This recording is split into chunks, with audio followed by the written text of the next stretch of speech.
Where are we at? Okay. Let's turn this over. Let's see. Boom. Chapter 43 The Sons of Helen. It's the only picture I could find of Helen. Not a whole lot of this gentleman. The beard on him. All right. Helen, son of Deucalion, married Orseus and settled in Thessaly, where his eldest son Aeolus succeeded him. B. Helen's youngest son, Doris, emigrated to Mount Parnassus, where he founded the first Dorian community. The second son, Exuthus, had already fled to Athens after being accused of theft by his brothers, and there married Creusa, daughter of Arachuthius, who bore him Ion and Achaeus. Thus, the four most famous Hellenic nations, namely the Ionians, Aeolians, Achaeans, and Dorians, are all descended from Helen. But Exuthus did not prosper at Athens. When chosen as arbiter, upon Arachithius' death, he pronounced his eldest brother-in-law, Cecrops II, to be the rightful heir to the throne. This decision proved unpopular, and Exuthus, banished from the city, died in Agelus, now Achaia. C.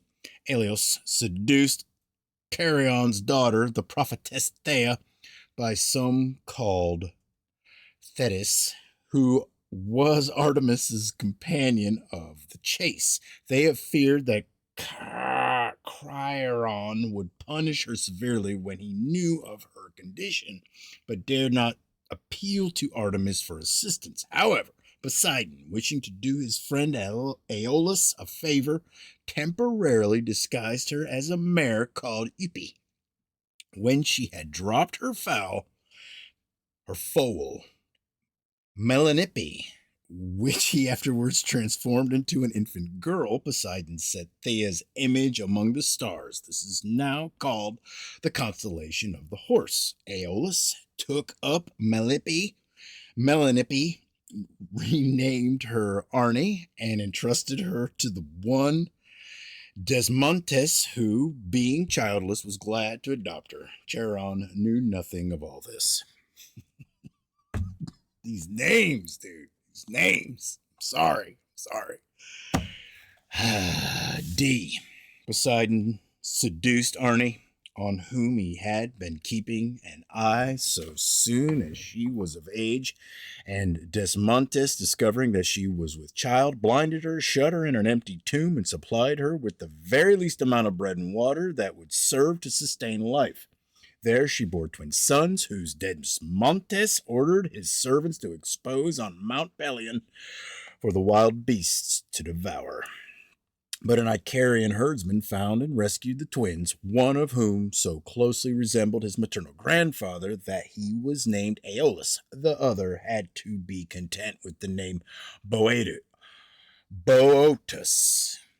Meanwhile, Metapontus, king of Arcaria, had threatened to divorce his barren wife Theno unless she bore him an heir within the year. While he was away on a visit to an oracle, she appealed to the herdsman for help, and he brought her the fondlings whom, on Metapontus's return, she passed off as her own. Later, proving not to be barren after all, she bore him twin sons, but the fondlings, being of divine parentage, were far more beautiful than they. Since Metapontus had no reason to suspect that Aeolus and Boeotus were not his own children, they remained his favorites. Growing jealous, Theno waited until Metapontus left home again, this time for a sacrifice at the shrine of Artemis Metapotina. She then ordered his own sons to go hunting with their elder brothers and murder them as if by accident. Theano's plot failed, however, because in the ensuing fight, Poseidon came to the assistance of his sons. Aeolus and Boeotus were soon carrying their assailants' dead bodies back to the palace, and when Theano saw them approach, she stabbed herself to death with a hunting knife. F.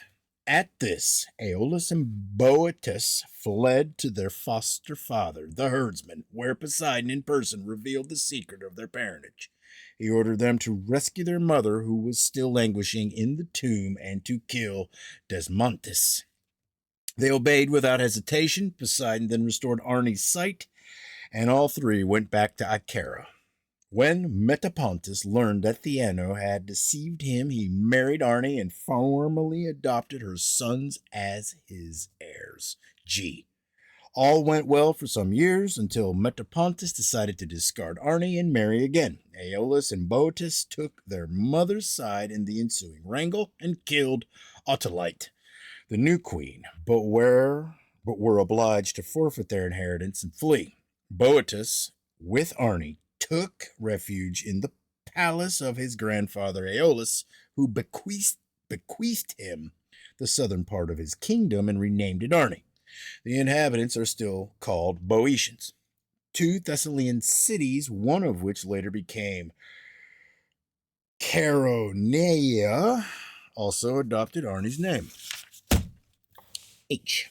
Aeolus, meanwhile, had set sail with a number of friends and, steering west, took possession of the 7 Aeolian islands in the Tyrrhenian Sea, where he became famous as the confidant of the gods and guardian of the winds.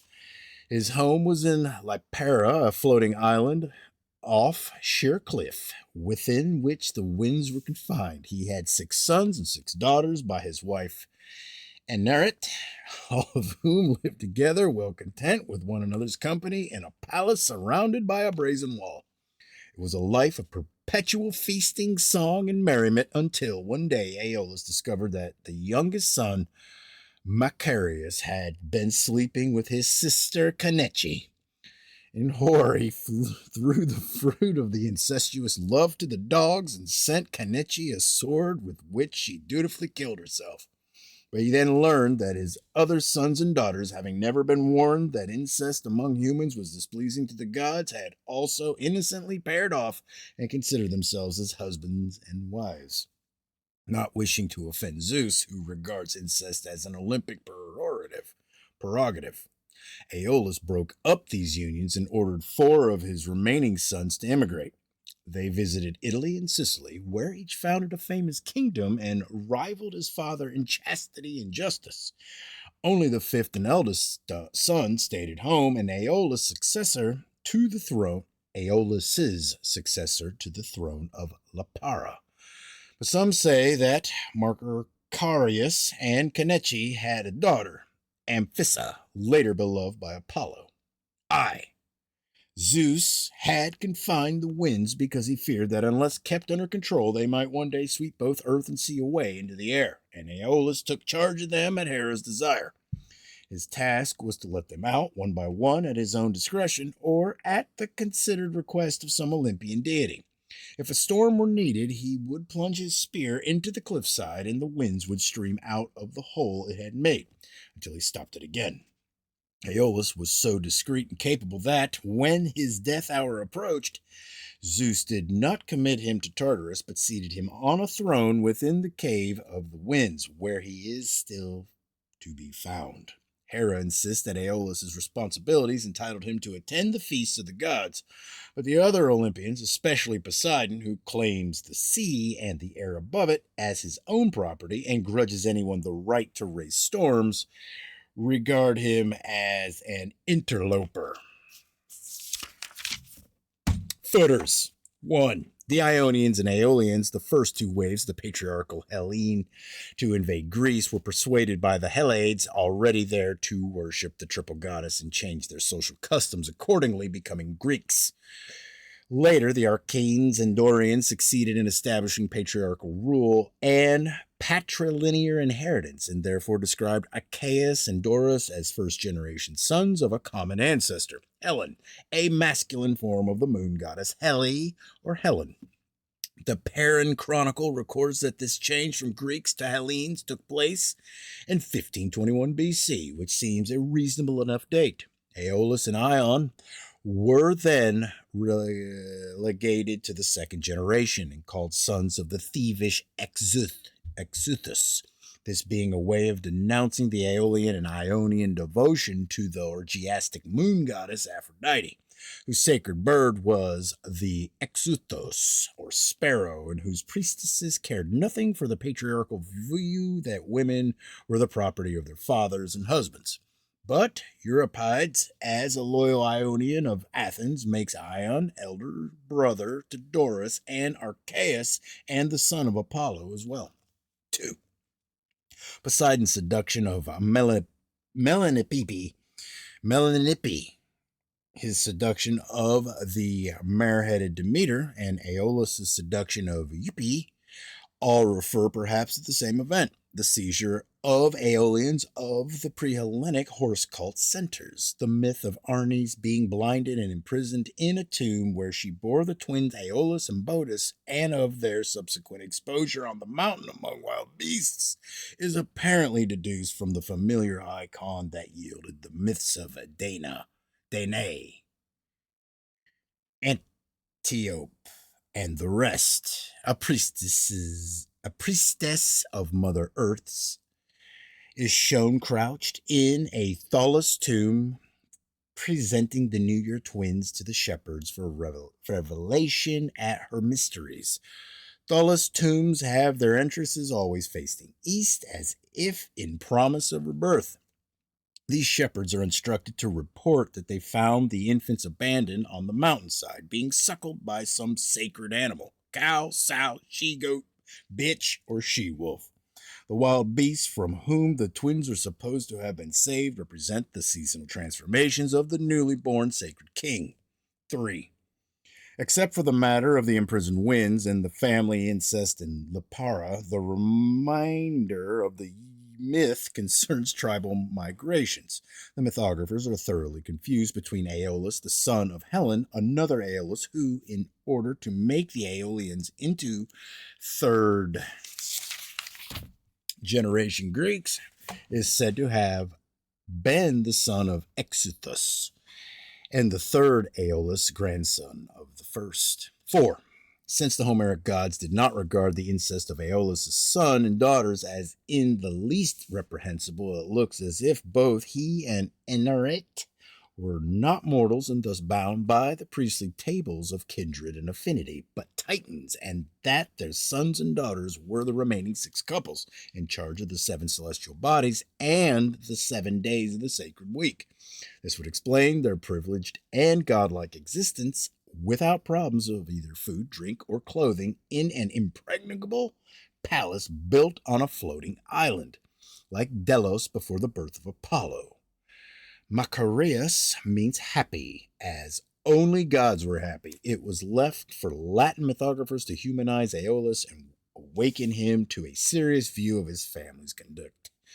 Their amendment to the myth permitted them to account both for the foundation of Aeolian kingdoms in Italy and Sicily, and because Canecchi means barking, and her child was thrown to the dogs, for the Italian custom of puppy sacrifice.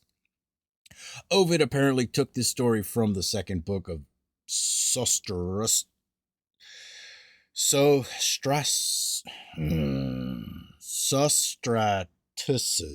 Etruscan history. Okay. 5. The winds were originally the property of Hera, and the male gods had no power over them. Indeed, in Diodorus' account, Aeolus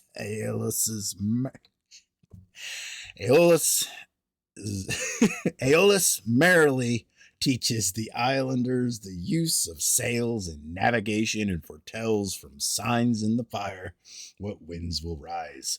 Control of the winds, regarded as the spirits of the dead, is one of the privileges that the death goddess's representatives have been most loath to surrender.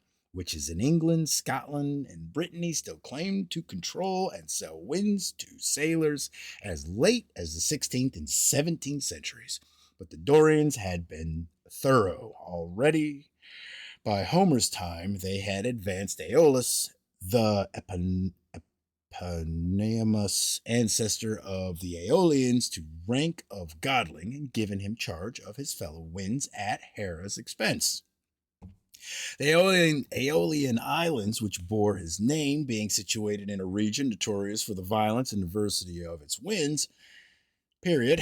This compromise was apparently accepted with bad grace by the priests of Zeus and Poseidon, who opposed the creation of any new deities, and doubtless also by Hera's conservative devotees who regarded the winds as her inalienable property. Sorry about that one. It's just how she goes sometimes.